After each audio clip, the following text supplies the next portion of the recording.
Hey everybody, welcome to Game Day View. Patrick Claybon back here with Greg Rosenthal and Cynthia Freeland. Week 15 is here. We had a great slate last week, Greg. We got a great slate this week. We do. This is officially the stretch run. The stretch run. We're branding it. No more bye weeks, no teams with different records, and especially this week, like a lot of the top teams playing each other. Yeah, I mean, we have so many division rivals playing. Even in the early window on Sunday, there's 3 pivotal matchups for seeding, playoff, all of the things. First order playoff things. It's awesome. We love the division rivalries, but can we spread them out a little bit? It's kind of jam-packed towards the end of the season. If I'm talking to you, schedule makers, who I know are watching us intently right now. Speaking of schedules and games and all that, I was able to extend the lead somehow in our picks contest, going 8-6, 3 games ahead of Cynthia. But Cynthia Freeland is inevitable, and Greg Rosenthal is destined to climb up the rankings. No, not this year. Wear the crown, reluctantly. Not a bar ranking guy. Now let's talk some ball here. Back in Week 5, the upstart Patriots at the time, sitting at 2-2, met up with the 4-0 juggernaut Buffalo Bills on Sunday Night Football, tied at 20 with around 2 minutes remaining. Drake May led the Patriots right down the field and connected with Stephon Diggs for 12 yards, then hit Keyshawn Boutte for another 19 on a first down, and a few plays later, Andres Borregales nailed a 52-yard game winner to stun all of those folks in Buffalo who have been plotting revenge all season long. It's worth mentioning that Sean McDermott's squad did have 3 turnovers, a couple of them really rough in that Week 5 loss. And Sunday we get that rematch. New England 11-2 can clinch the AFC East with a win. Buffalo currently the 6th seed. Do the Patriots sweep the season series against the Bills? They do. I have a 1-point win for New England, 26-25. I'm looking at this matchup, and by the way, I have the Bills ending up in the 5 seed, so all is not lost because they'll probably get to play the Steelers. Anyways, it doesn't really matter about that necessarily, but what does matter in this matchup, well, it's Drake May, of course, obviously. When you look at the deep passing situation, you're like, oh, I remember Christian Benford. He has 2 scores in 2 games now, and the lowest passer rating allowed in coverage in like a really long time, and I'm like, yeah, but there are other parts to that defense to target. And if you're looking at the deep pass, where Drake May has been incredibly efficient, like over a 1.25 EPA per deep pass attempt, which is a massive, massive number, that is where they can succeed, just maybe not into the coverage of Christian Benford. So the deep pass and a kind of sneaky stat where Buffalo allows those deep passes to connect, that is the difference maker. There's volatility in this game. Volatility means fun for fans, but meaning there could be turnovers too. I've also got a slim Patriots win, but a 2-point win, 26-24, because we saw it in the highlights that Cynthia was talking about, this deep passing game. The Patriots have guys who make plays on those balls thrown in every direction by Drake May, not just deep. The Buffalo Bills could use some help in that capacity. If you want to talk about Bills receivers with less than a yard of separation making plays on the ball, the leading guy is Josh Palmer this season with 3. Elsewhere, the team, and I know Khalil Shakir had a great one on what was the quintessential Josh Allen play where he ran around, made a bunch of guys miss, and then fired a ball into a hole the size of a football. The rest of the team hasn't really done that, and I think it's relying on Josh Allen, obviously, a little too much. It's going to be too much again on Sunday, Greg. How dare you question the rest of the Buffalo Bills? This is a championship team year after year in the AFC East. They took that title from the Patriots, and they're going to try to take it back. Yes, I'm picking the Bills. I'm going against my Patriots. We're just grunging it up here in Week 15 because of this man, Josh Allen. You say he doesn't have any weapons? Well, first of all, Khalil Shakir is awesome. Dalton Kincaid is back. It's a great 3 tight end group. It's a great offensive line going up against a defensive line that's a little banged up, possibly without Harold Landry, definitely without Milton Williams. And the number one thing is the success rate on Josh Allen runs in the month of December is 1 billion%. I just think this is a guy who, when he plays his best, he tends to go on a streak of playing his best. And that was one of the best Josh Allen games of all time last week. I think he carries himself and the Bills team to a win, and they just split. That's what happens among good 2 teams. They split. Now, the Patriots currently the number 2 seed in the AFC. They're looking up at the Denver Broncos, who've won 10 straight, but they've got a matchup with the feisty Packers team on Sunday. They get motion to the tight end to the right. Fake to Swift, bootlegging left. Williams looking, floats the end zone. It's intercepted! An interception! A leaping interception by Keyshawn Nixon. And there is your dagger! in a Lambeau leap to the south end zone stands. 22 seconds to go, and the Packers have hung on. The Packers claim the top spot in the NFC North with their win over the Bears. They're heading to Denver to take on the AFC's 1 seed, the Broncos. It's a heavyweight fight, but who's standing at the end of it, Cynthia? So you're saying that the Broncos are not favored at home? I am saying that, yes. Interesting. My model doesn't agree. I have Denver winning this one 21-20. I know that there's a lot of great things I could say about the Denver defense, and I think I've said like a lot of them throughout the course of the season, but I want to talk about RJ Harvey because this O-line combined with a dynamic rookie and how he stepped up in J.K. Dobbins' behest after he got injured has been really interesting. We know that there are a lot of shorter passes. I'm pretty sure someone else is going to talk about that, but the way RJ Harvey has taken hold of this offense and been able to help his quarterback escape sacks. We know Sean Payton does not like his quarterback to be sacked. I don't know if you've heard that anywhere before, but he said it over and over and over again. But it's true, and part of that is getting RJ Harvey into the spots to succeed, to get them those 1st and 4. It doesn't need to look great. No, Jeff Hafley defenses don't give up lots of yards, but 4 yards on 1st down, that is sexy right there. And it also leads them to win. Yeah, we just have to. Eye of the beholder, because it can be sexy. I think it's great. It could be fun. 2 great defenses. I think it's a bit of a rock fight. I'm going to take the 2025 Broncos in a rock fight every single time. A 1-point Broncos win because Sean Payton doesn't like his quarterback. Nope, does not. One thing that you could do is get the ball out of his hands very quickly in the screen game. The only player with more screen completions in the league this year than Bo Nix is Patrick Mahomes. He's got 411 yards on screens this season, and they can work him to slow down that pass rush on their way to a 1-point win and take this win streak to 11 games. So you're going to give me the favorite. You're going to give me Jordan Love, one of the best quarterbacks in the league against Bo Nix. It's just Greg number 2. There we go. Both There's 2 times games with right favorites. there. Let's do it. This Packers team is one of the best in the entire NFL right now. I'm putting them right there with the Rams and the Seahawks. I don't think the top of the AFC, which includes the Broncos, is in the same category as the top of the NFC. And it's partly because of this guy, Christian Watson. I don't know what he did after that ACL surgery, but he came back as explosive, maybe even more explosive, certainly more productive. He's got 7 touchdowns.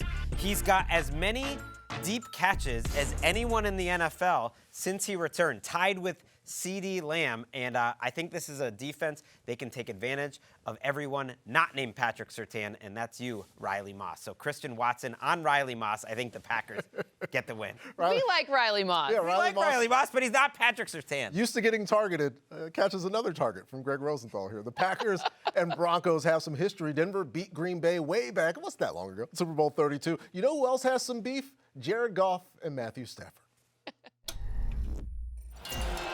Goff throws back inside and it's intercepted. Our quarterback's got to take better care of football. It's just got to be better. What I can say is Jared Goff's a Ram in this moment. Jared Goff, he's out of Los Angeles. The Rams have had a bunch of success as a team, and it attracted me to them. McVay, Stafford went to Cabo. This is wild. He's a special guy. We're looking forward to doing a lot of good things together. It's been rough for Jared Goff. He was definitely caught off guard. I've got so many great memories. The way it ended is never how you envision it. The sourness is there still. I wish that there was better communication. There was some disrespect felt, and you still feel that. I think this offense is different with Stafford at quarterback. Oh, what a great musical look back. Here's the quarterback comparison since 2021 in terms of the win and loss head-to-head. In favor of Jared Goff, the points per game in favor of Matthew Stafford, passing yards going Stafford's way. But the lasting memory I'll have is you're good enough for Detroit, Jared, from his head coach, Dan Campbell. As we look back, Stafford did get the win in the Super Bowl in his first year with the Rams, so there's that. Sunday we get part 4 of the Goff-Stafford trade bowl. The Lions need a win to stay in the playoff hunt. The Rams can clinch a postseason berth with a win. Do they get it, Greg? They do, because the Rams lost the last 2 times these 2 teams played because the whole team wasn't as good. But now Matthew Stafford is not the whole thing. It's also about the defense and the pass rush especially. Think back to week 1 of a couple of years ago when they last played. We didn't even know how good Jared Verse was going to be or Braden Fisk. You're looking at Byron Young, who is having a breakout season as a totally complete pass rusher and run stopper. You have Kobe Turner up front. So we know that Jared Goff does not like pressure. What quarterback does? And ultimately, I expect that Jared Goff will be under a lot more pressure on Sunday than Matthew Stafford, because these two teams are not even if the quarterbacks were. The Rams pass rush gets home. I agree with you on the winner. I think your margin's a little too big. I have a 3-point win, 27-24. I mean, let's just make it 2 points after seeing that horrible music video. Oh, You're better than just good enough for Detroit, Jared Goff. My God. Anyways, I want to talk about Blake Corum, although I'm now angry about the Jared Goff slander. If all of the directional schools in Michigan can chant your name, you are good enough for the whole state of Michigan and probably the whole country. Anyways, we're not going to talk about that anymore. We're going to talk about Blake Corum, who comes from the University of Michigan. Great week for them, by the way. But ultimately, Blake Corum is a new wrinkle and fold in this offense that perhaps is one of the things that they don't know so much about each other. Blake Corum is extremely explosive. They found really interesting ways to use him. There's a lot of familiarity between these two teams, considering they don't play very often. But Blake Corum could have a nice upside to a run defense that has been very, very stingy. This could be one thing where they find just those wrinkles and folds and figure out just a new way to get a first down.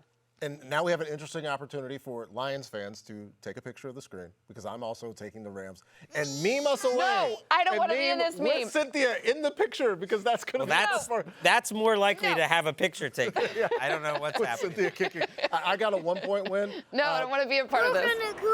Yes, Walker, it is Puka Nacua is the reason that I am taking the Los Angeles Rams. Have you seen what I know Jahmyr Gibbs has been lighting the league on fire, especially that game against the Giants. But Puka these last few weeks has been catching everything. He had that great one-hander in Charlotte.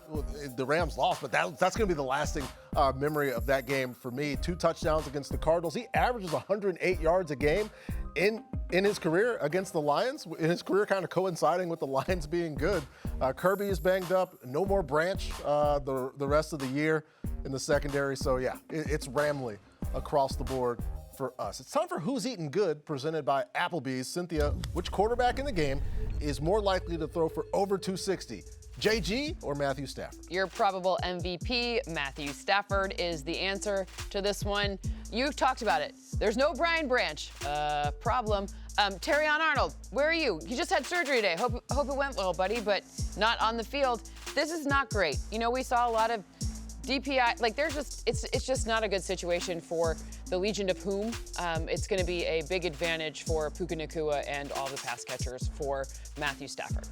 We're just getting started here on Game Day View. Up next, it's now or never for Lamar and the Ravens. Does Lamarvelous have any magic left in the tank? Baltimore's got a must-win matchup with Joe Burrow and the Bengals. Who's going to win? We will tell you what we think. Coming up next on Game Day View.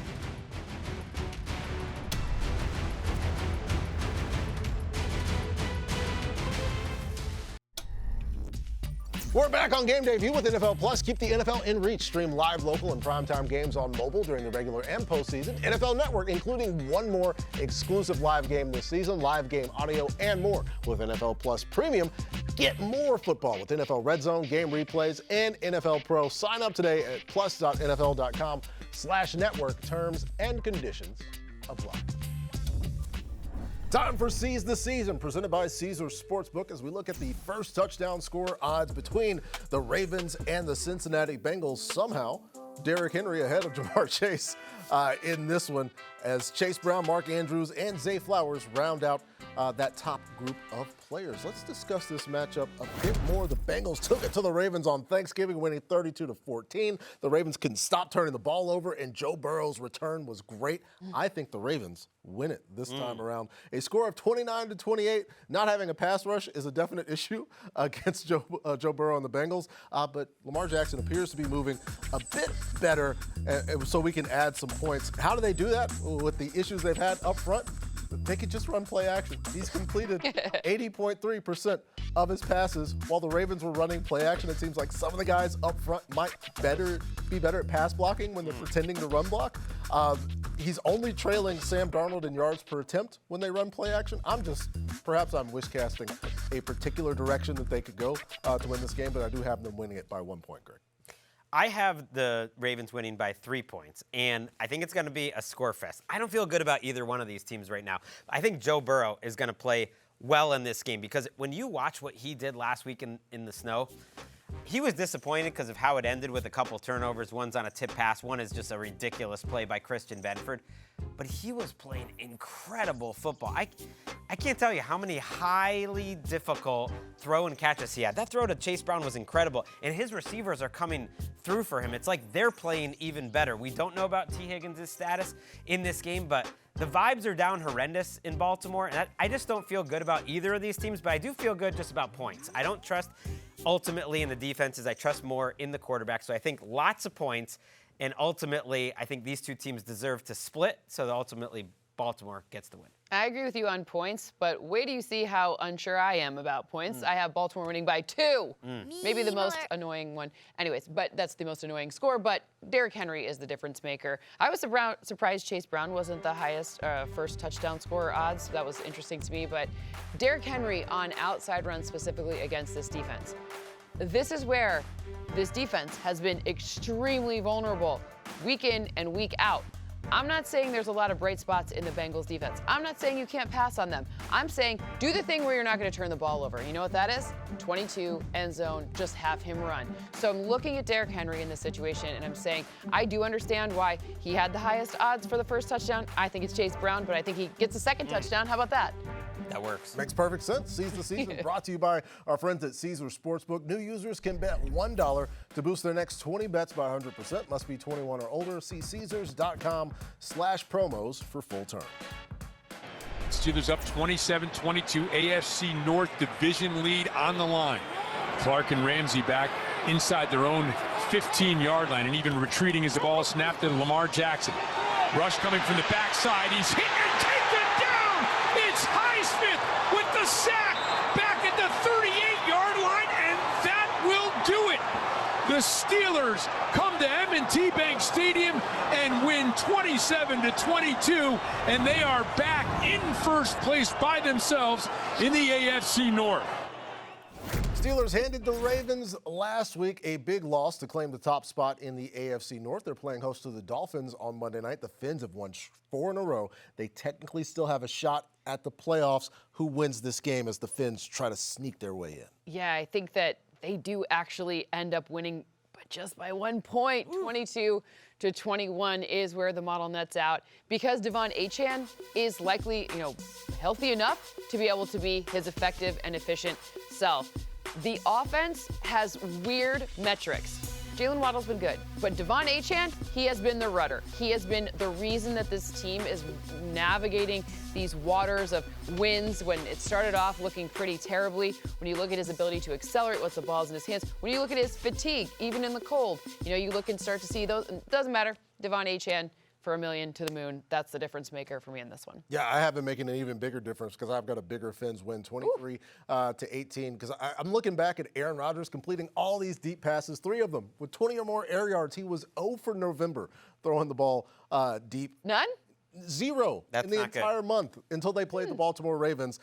Now it's a defense that has a bit of a better pass rush. The Fins blitz at a higher rate. They generally have a higher pressure percentage than Baltimore, and so the Rodgers revival. He was discount double checking, and folks were thinking, what? Was it because the ad campaign ended? No, because he didn't have any rushing touchdowns since back in 2022. I think the Fins get enough pressure to get a win here and an inside track for the Baltimore Ravens and a big game for them, Greg. Wow, such a doubter, such a hater of an all-time great like Aaron Rodgers. I believe the Steelers are going to win this game strongly, 23-22. Give it to me. It's a just Greg field goal. That's 3 now. That's 3 for 3. They're all favored. I started the week down 9. Make it 6. Steelers aren't going to let Miami get back into the playoff run. Why? Because Aaron Rodgers is coming off his best game since he was a member of the Green Bay Packers. I don't think that's even a question. Yeah, no, Maybe even better than any game in 2022. He was awesome last week. There is something about this Dolphins 4-game winning streak that I just, it's 2 blowouts in the division. Didn't you pick the Jets last week? Yeah, I'm stupid. It's 2 blowouts in the division and then 2 games against bad teams that came down to the final play. I don't know what Mike Tomlin is doing. He's just got voodoo, but Aaron Rodgers coming off his best game. They find a way to get a win. That's a Greg classic. Voodoo. Got voodoo into here. Got it. Still to come, Patrick Mahomes and the Chiefs are eerily close to missing out on the playoffs. They are toast if they lose to the Chargers on Sunday. Will KC save their season, or are the Bolts about to deliver the knockout punch? We will let you know on our program, which will continue after this.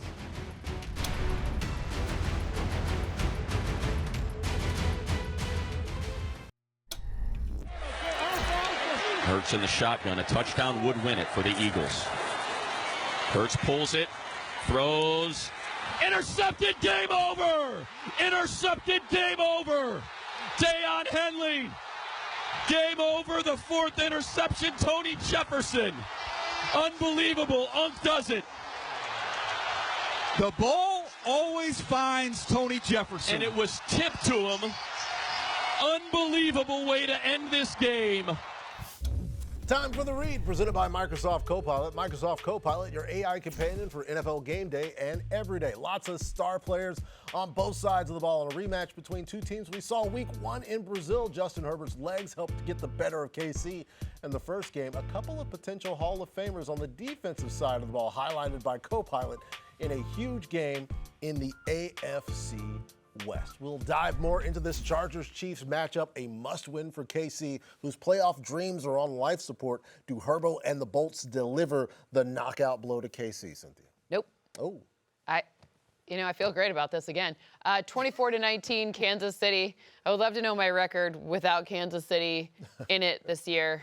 You need to help me out here, Chiefs. The model loves you. The model says that your metrics are good. Doesn't love you back. Nope, I'm getting no love, absolutely none. But their defense has been, when I go back and look through like what's gone wrong, we know about the offense, got it. We know about the O-line, got it. But inconsistencies on the defense are really what is hammering me this year.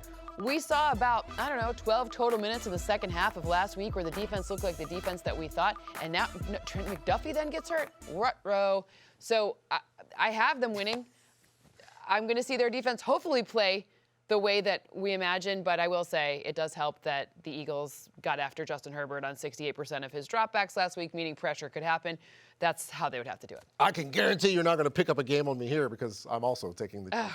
And I want to get some Actually makes me feel better. Yeah, give some people some insight into this pick because coming into our meeting today, I had the Chargers winning this game. I was literally going, why don't we go ahead and look at the video? Khalil Mack, who had 8 pressures in the season opener, but then I thought about how constricted the Chargers pass game looked against the Eagles, how Herbo had that giant padded glove. It's on the road, it's cold. Eventually, KC is going to actually catch the ball.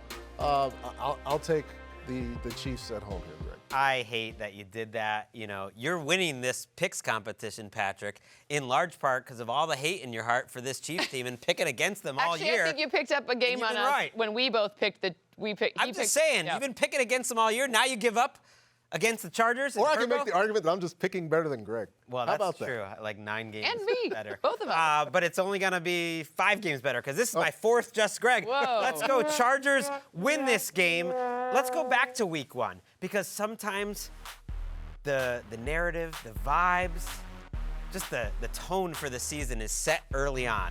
And the tone was set that this is not going to be your normal Chiefs season, that the Chargers, who's always getting beaten down by this team in the biggest of spots, actually came through in the 4th quarter. And that's what kind of team they've been all season, both sides of the ball.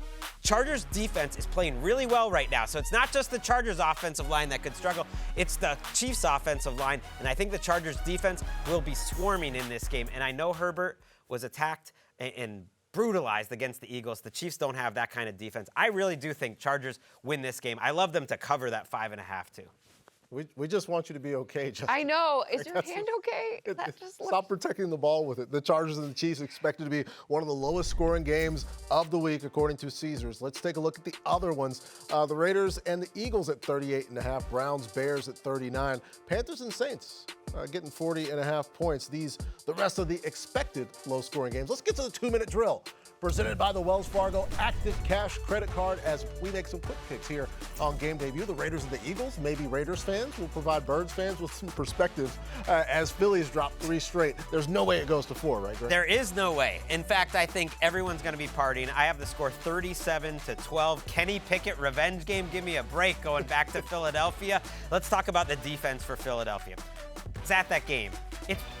It's pretty crazy to say the safety, Cooper DeJean, was as electric as any player on the field, but getting to watch the live all 22 up in section, I think it was 325 or something, this guy is like, he moves in a way that I've almost never seen a safety move. He's one of the best young safeties I've ever seen, and he's paired with one of the best cornerbacks in the league, Quinyon Mitchell. What a duo the Eagles have. I liked his celebration. The thumbs down was honestly probably my favorite of the season. You have to have a signature celebration in the league at this point. Let's go to the Commanders and Giants. Jaden Daniels, unfortunately, out for Washington. Marcus Mariota will start, and I will roll solo here with the Washington Commanders. I've got them winning. I've got way too many one-point games here this week. Same. 20-19. I think Marcus Mariota has played well. I think he's played well enough this season to beat a team like the Giants, and the Giants have been grinding all week, making sure to let everyone know that one day Brian Cox got upset about seating arrangements on the plane and nothing else. The source provided all kinds of context about seating on the plane, but no other details about any other potential issues with Brian Cox and the Giants. And so that has made me decide that I'm going to pick the Washington Commanders a week after they got beat 31-0 because there's something going on. In East Rutherford. But Jackson Hurd. Yeah, the Panthers and the Saints in New Orleans. Carolina coming off their bye can still win the NFC South. Does Dave Canales' team take care of business or something? They do. I have a 4-point win for Carolina, 24-20. I just want to give a little love to Bryce Young because last year was weird. This year, they've come so far. It is week 15, and we are talking about them potentially being able to win the division. So, Bryce Young, congratulations. It's mental fortitude. It's a lot of taking crap from people on TV who talk about nonsense like us. And you know what? He has risen above it. So I'm just pretty impressed to see what I'm seeing from him. And Tedero McMillan, of course, like all of these pieces. But I don't know. I just feel like Bryce Young, people last year were like, I don't know if he's good or not. But you know what? Turns out he's pretty good. Done all of it with a big smile on his face as well. The Bears and the Browns at Soldier Field. It's supposed to be 10 degrees at this game. Does Chicago bounce back, Greg? I do think they bounce back. I think they have the ground game to get it done against this good Browns defense. But Shadur Sanders is who I'm watching in this game. He's really played well for a day 3 pick. And I think this next month against good competition like the Bears is going to be interesting. If he plays the way he has so far, I think he's going to get another year to potentially be their starting quarterback while they try to improve the rest of the roster. So it is very valuable to have a cost-controlled quarterback that maybe he's a bridge quarterback, maybe he's the future, maybe he's just right at that level like a Derek Carr, Teddy Bridgewater type. That would be a major find for a late-round pick. So let's see if he continues his development against the Bears. We're going to continue our show because one thing about the existence of a bubble, it's perilous. Popping is just seconds away at all times. Who is on the bubble for the NFL playoffs and whose bubble is set to pop? We make those announcements coming up next on Game Debut.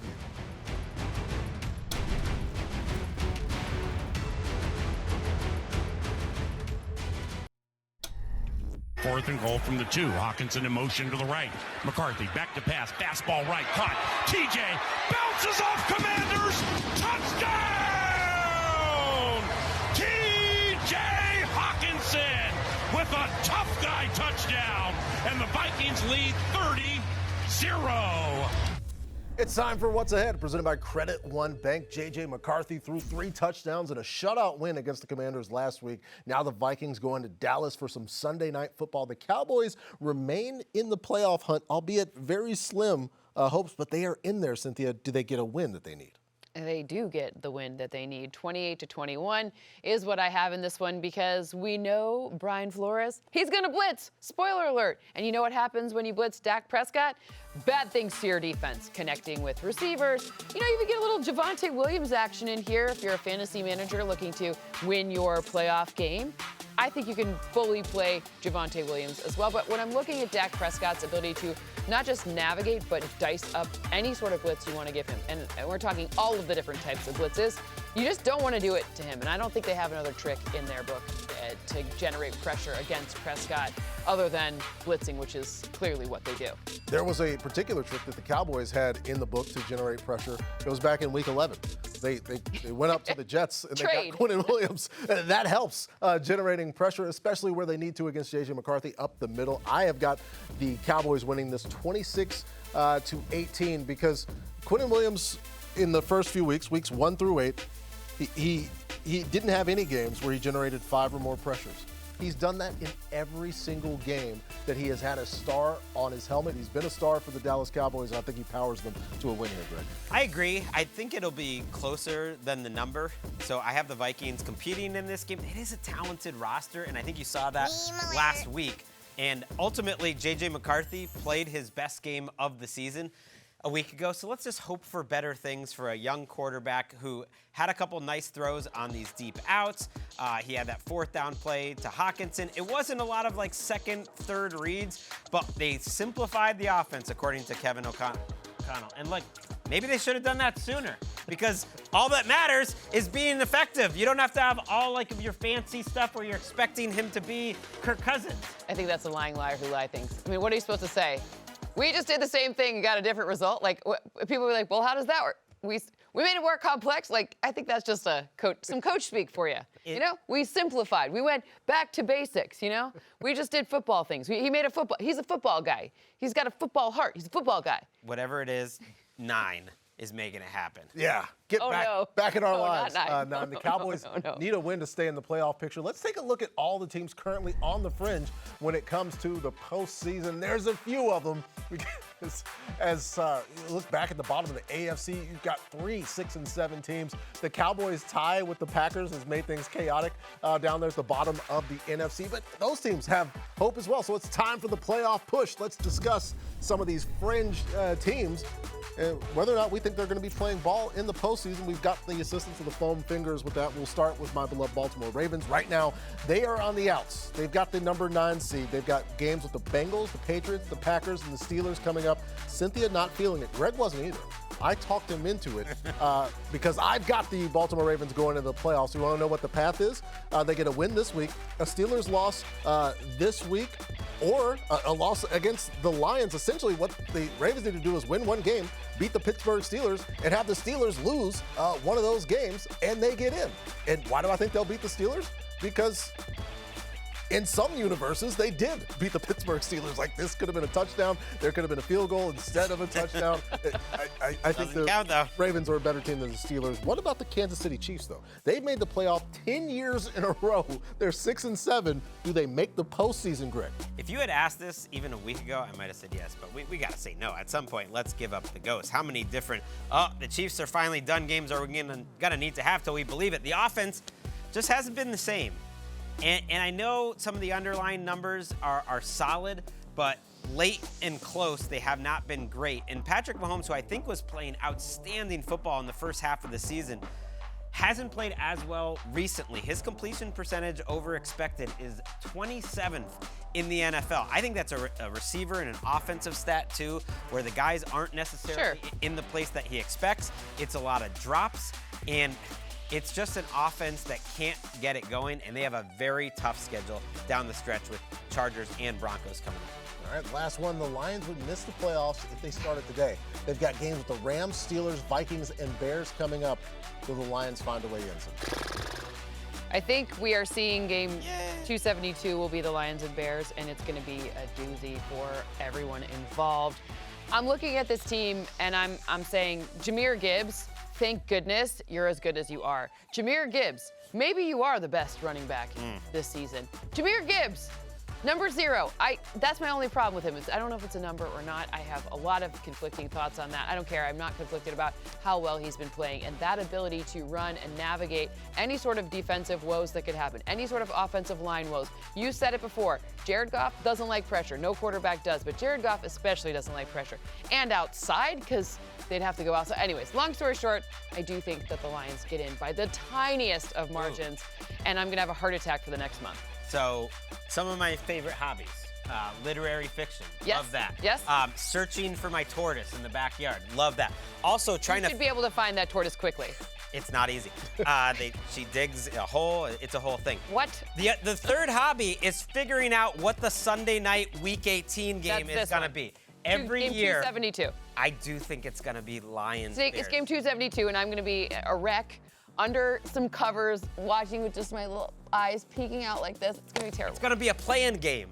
Winner goes in. It's like an early playoff game. I'm keeping an eye on 49ers, Seahawks. That could. No, be it's something too. it's Dan Campbell. It's the Lions once again, folks. Coming up, Philip Rivers, folks, has 10 kids, is a literal grandfather. His oldest child, Hallie, is older than Riley Leonard.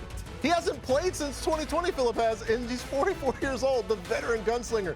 Can he be the savior for the Indianapolis Colts? Our thoughts coming up next.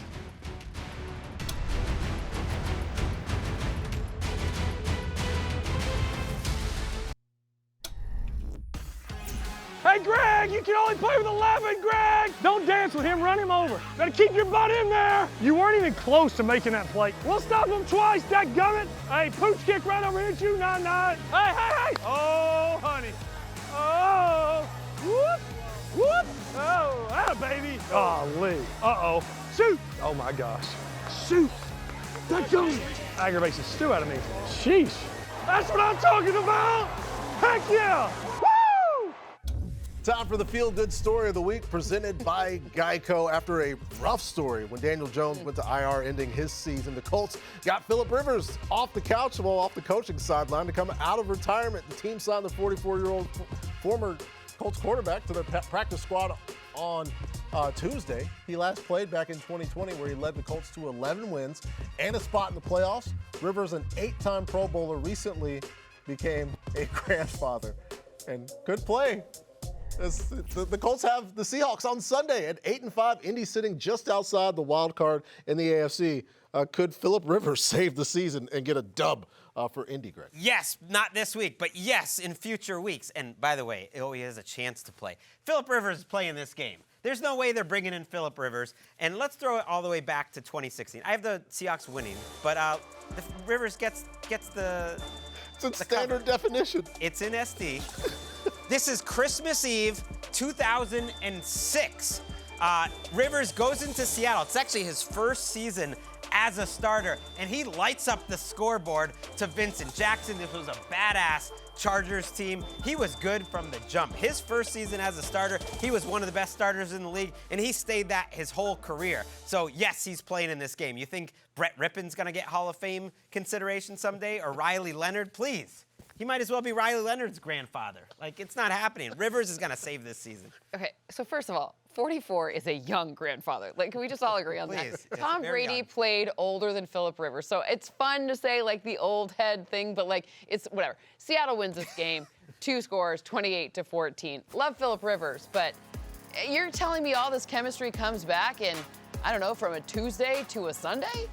Okay. He knows sure. the offense. He knows and Nick Ebenwari, you think this guy who's going to win the Defensive Rookie of the Year, you think he gives one crap about Philip Rivers? Maybe the trash talking, maybe that part, but no, I'm looking at Nick. I just really wanted to point out that Nick Ebenwari should be your Defensive Rookie of the Year, and I think it's going to show itself here in this game and how well the Seahawks defense is able to navigate this change. Like, it's fun. I love the story, don't get me wrong, but I also don't want to see him get hurt. Like, I don't like, if you haven't played in 5 years, like, you're on the, that just, I don't, no more injuries, please. I'm done with the injuries. Philip Rivers, who famously played in an AFC championship game with a torn ACL. I've got Don't do that. a Seahawks win. Not worth it. 28-17. It's not the Rivers of it all.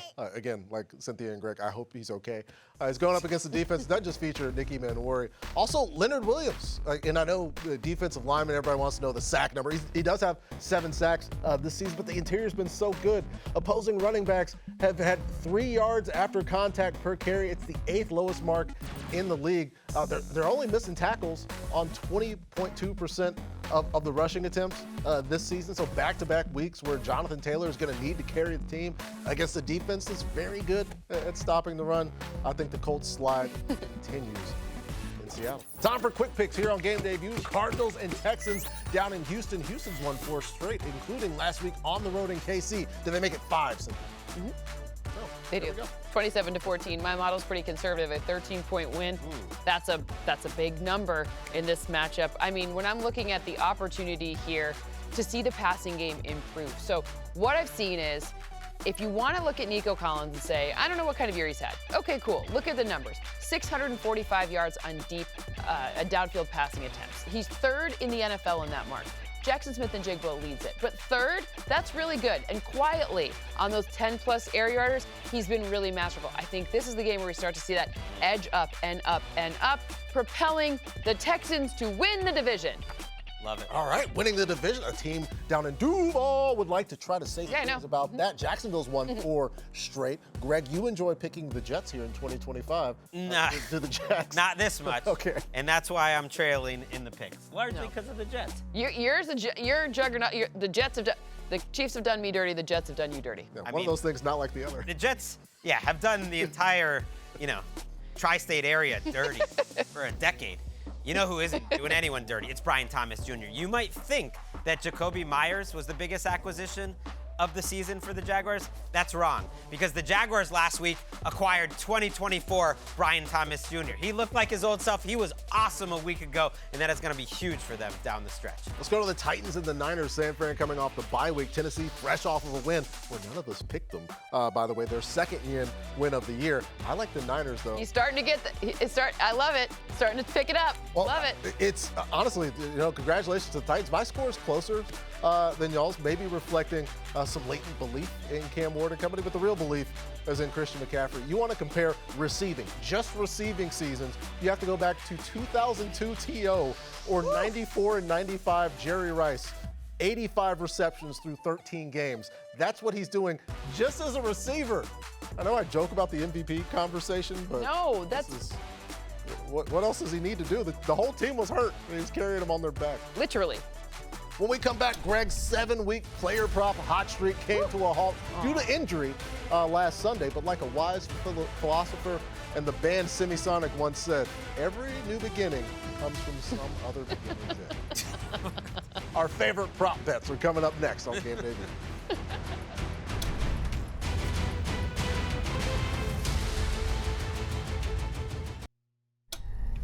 Sunday at 9 a.m. Eastern, get ready for kickoff with Rich Eisen and the rest of the crew. That includes our very own Cynthia Freeland. Next there to Ian Rappaport. Phillip Rivers is back after 5 years of retirement to try to save the Colts' playoff hopes. Kimmy Check sits down with Jackson Smith-Njigba to talk about his connection with Sam Darnold, plus live interviews with Myles Garrett, Kyle Monangai, all that and so much more Sunday, 9 a.m. Eastern, right here on NFL Network. Looking forward to that. Looking forward to prop bets. It's time for Write This Down as we get to our favorite prop predictions for Week 15. Greg, we need you to heat back up again. Start us off. And I feel great about my guy, Woody Marks, going back to the well in a matchup where this Cardinals defense, especially on the ground, has been awful lately. The Texans' running game getting better. Woody Marks getting most of the carries with Nick Chubb banged up, so look for him to go over 75.5. And I'm giving you a bonus. Write this down. I'm going to get it right. 49ers over 29.5.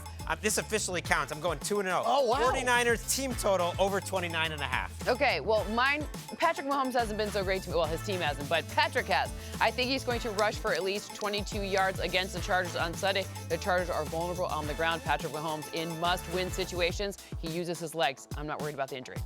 I am going to the New York Giants, well, their opponent this week. Terry McLaurin going over 59.5 receiving yards because, once again, the sources in East Rutherford are talking about seating charts and no other context. That's leading me to pick against them and Terry McLaurin to have over 59 yards. Yeah, because besides all that, he's a good football player. Well, should we switch our seating chart? What do you think? Yes. We switch next time, then that's how you know things are I will not be back this next week unless I can be over there and show off my sneaker. It's all that, nothing else. Thanks for watching Game Day View. We'll see you back here next week, probably sitting in the same places.